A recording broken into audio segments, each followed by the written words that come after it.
I am Rupesh. I'm a hedge fund accountant, and this is part two of three of interviewing at a hedge fund organization or an asset manager. Obviously, these tips can also be used in other places of work, of course, but this is from my experience over the last 20 odd years working for or in a hedge fund environment. So, this is the day of the interview itself. So, here are hopefully some tips that will give you a bit of an edge. So the very first thing you're going to do, and this is on the day of the interview, is you're going to call someone, whoever you love calling, whether that's a best friend, whether that's your parents, whether that's a sibling. You are not going to tell them about the interview, but you're just going to have a conversation about absolutely nothing, nothing in particular. It's just going to be a fun conversation, something that you would normally talk about when you call a friend or you call a parent or you call your brother or sister, and you're just going to have some fun with it for a few minutes. And what that will do is it will get your vocal cords going, it will put you in a good mood, it will get rid of all the nerves. This is something I've done a few times, especially in my 20s when I was preparing for an interview, or actually on the day of the interview itself, to sort of flush away the cobwebs and to just get into a really good frame of mind. Remember, you're not going to tell them that you're about to interview somewhere, but you're just going to have a normal conversation, just like it's any other day. And the idea here is for you to just feel more positive, to just feel more uplifted, and to just get you in that right frame of mind. So just call someone that you're familiar with and someone that you enjoy speaking with. So that's the very first thing you want to do. Maybe an hour before the interview, or a couple of hours beforehand.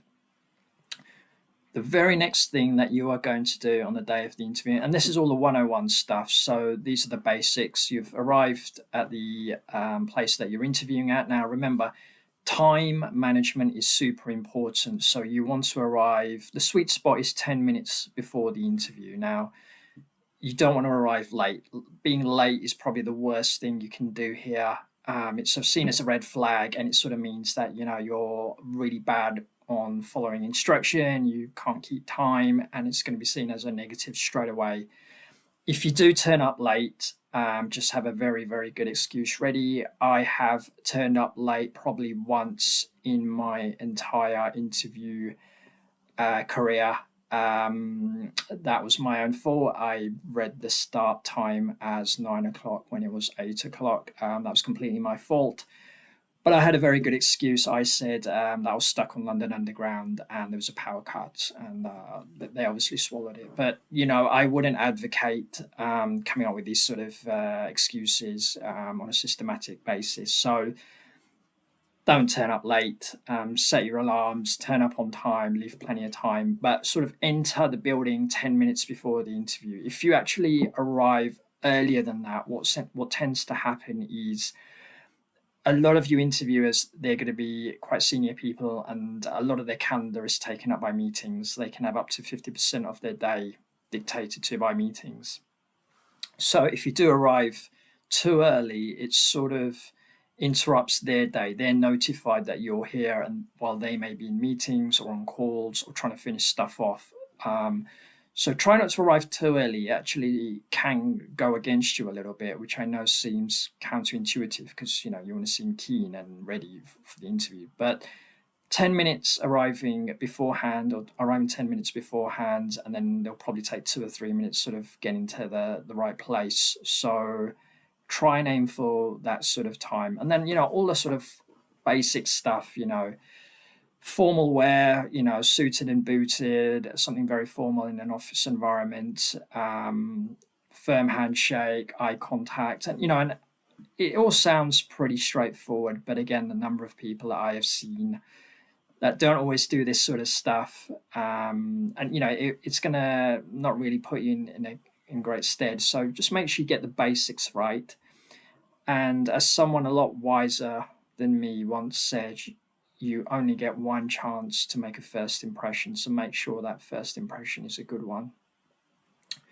Now, the interview itself, and I've seen a lot of people advocate the STAR method. And if you don't know what the STAR method is, you can go online. I know YouTube has a lot of videos on the STAR method. But for me, and especially if you're very new to interviews or you've not had much practice with interviews, I wouldn't necessarily advocate using this method.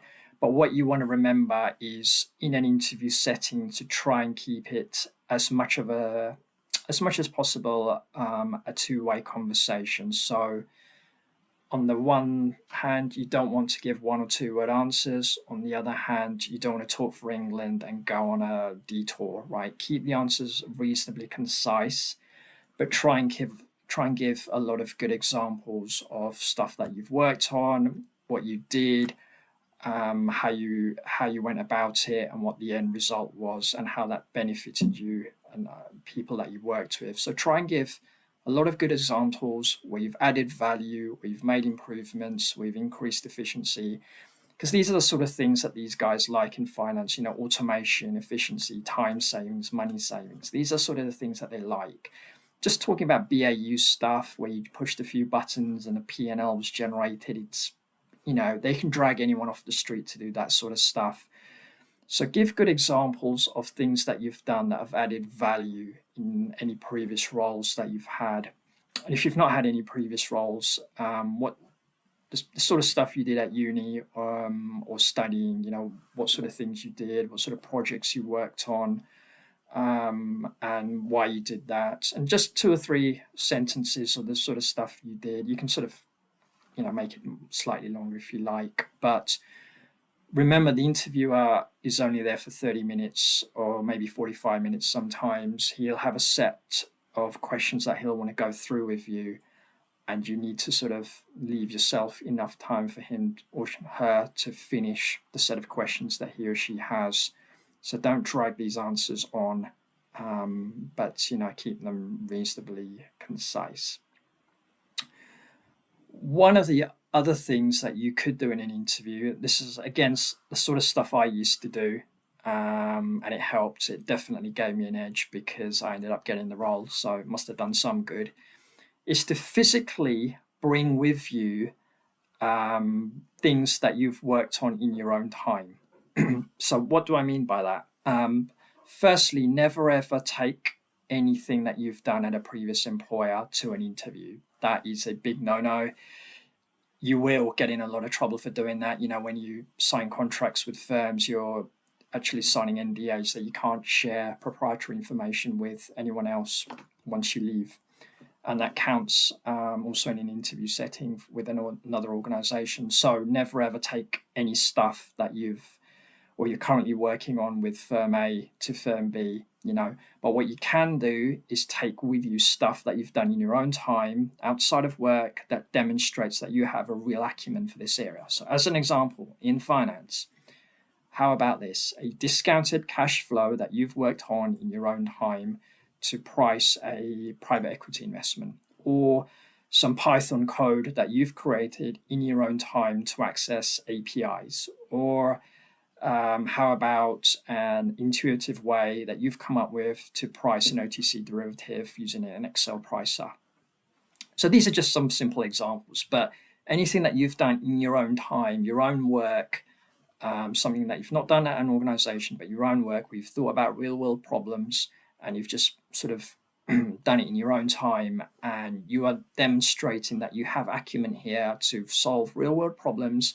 And this is something that you could bring to that organization. And when you physically show them these files or the code or something tangible, you are likely going to be the only person that's done that. And that straight away is going to give you an edge against your competition. And it gave me an edge because, like I said, it worked really well for me and I ended up getting the job.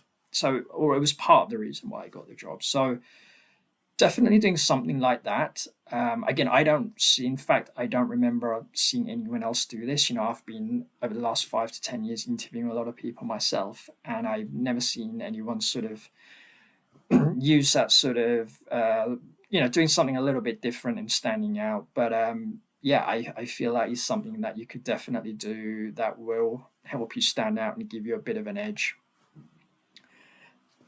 One of the other things I'd also advocate, and this is something that you do at the end of the interview when the interviewer says, have you got any questions for me? Again, I see a lot of people saying no. And I mean, that's probably, again, the worst thing you could say. It just shows you've got no real interest in the role, that you've not thought about, the questions, or you've not thought about how to sort of give yourself an edge. So the sort of questions that you want to ask at the end of the interview, and they've got to be smart questions, right? So the sort of questions you might want to ask is, now, assuming the person that's interviewing you is in a leadership role, you want to say, as a leader, what are the sort of books or resources that you've come across over the last 6 months or the last year that have helped you in your role? Now, people love talking about themselves. And again, it's going to be really rare for someone else to have asked that question. So you can talk, or you can ask them questions about themselves.